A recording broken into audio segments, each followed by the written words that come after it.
ایک بھائی نے سوال پوچھا ہے کہ ملک میں گندم کی بڑی مقدار ذخیرہ خوروں کے پاس جمع ہونے کی وجہ سے غریب عوام کو آٹا تک ملنا مشکل ہو گیا ہے۔ اناج ذخیرہ کرنے والوں کے بارے میں اسلام کا کیا حکم ہے؟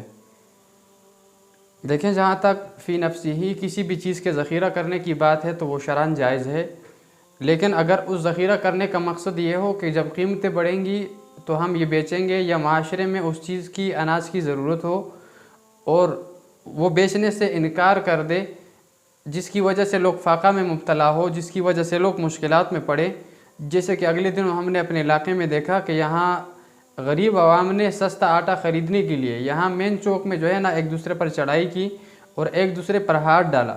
یہ اس وجہ سے کہ ہر آدمی گھر میں اولاد رکھتا ہے، اس کی ذمہ داری ہوتی ہے اس کے سر پہ ان تک ان کے لیے کھانا پہنچانا اس کے ذمہ ہوتا ہے، لیکن بس میں نہیں ہوتا کہ وہ مہنگا آٹا خرید سکے۔ لہٰذا کسی مسلمان کو بھی زیب نہیں دیتا کہ وہ ایسے مشکل اوقات میں، ایسے مشکل حالات میں، جب کہ مسلمان مشکل میں ہے، فقر میں ہے، وہ اپنے پاس گندم کو ذخیرہ کر لے، آٹے کو ذخیرہ کر لے۔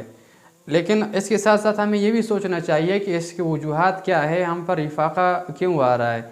دیکھیں، یہ اللہ کی ناراضگی کے اسباب ہیں۔ ہم نے سود کے ذریعے اللہ کے ساتھ اعلان جنگ کیا، ہم نے زنا کو عام کر کے پورے ملک میں رائج کر کے اللہ کے ساتھ اعلان جنگ کیا ہے۔ ہم مسلمانوں نے شراب کو حلال سمجھ کر اللہ کے ساتھ اعلان جنگ کیا ہے۔ اب اگر ہم پر پتھر نہ برسے تو بھی اللہ کا کرم ہے۔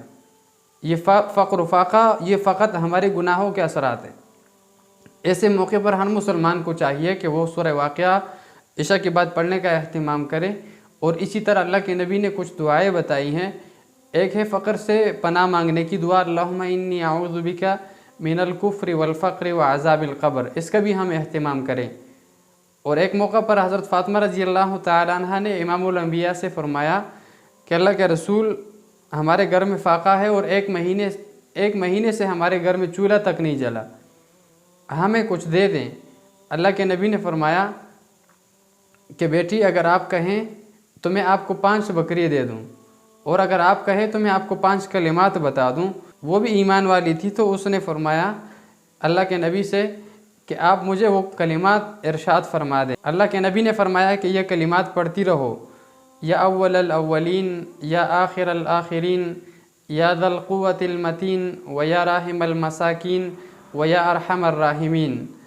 تو ایسے مواقع پر ہمیں مسنون اعمال کا اہتمام کرنا چاہیے، اور جتنا زیادہ ہو سکے ہم استغفار کو کثرت سے پڑھیں اور اس کا اہتمام کریں، کیونکہ یہ ہمارے گناہوں کے اثرات ہیں، اور یہ فقر اور بھی آگے بڑھتا رہے گا، کیونکہ اللہ کے نبی نے جتنی پیشن گوئیاں کی ہے یہ حالات اسی طرف جا رہے ہیں۔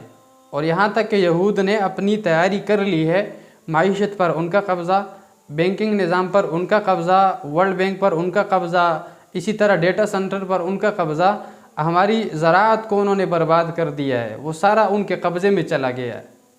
لہٰذا مسلمانوں کو ہوش کے ناخن لینے چاہیے، اور ان کو ہوش میں آنا چاہیے، اور اپنی آخرت کی اور اسی طرح اپنے آنے والے امام مہدی کی تیاری کرنی چاہیے۔ بالکل بھی حالات، فقر، مصائب، مشکلات سے گھبرانے کی کوشش نہ کریں، اور اپنی تیاری کو جاری رکھیں، اعمال کا اہتمام کریں، کیونکہ حالات کا مقابلہ حالات سے کرنا فرعونیت ہے، لیکن حالات کا مقابلہ اعمال سے کرنا انسانیت اور مسلمانیت ہے۔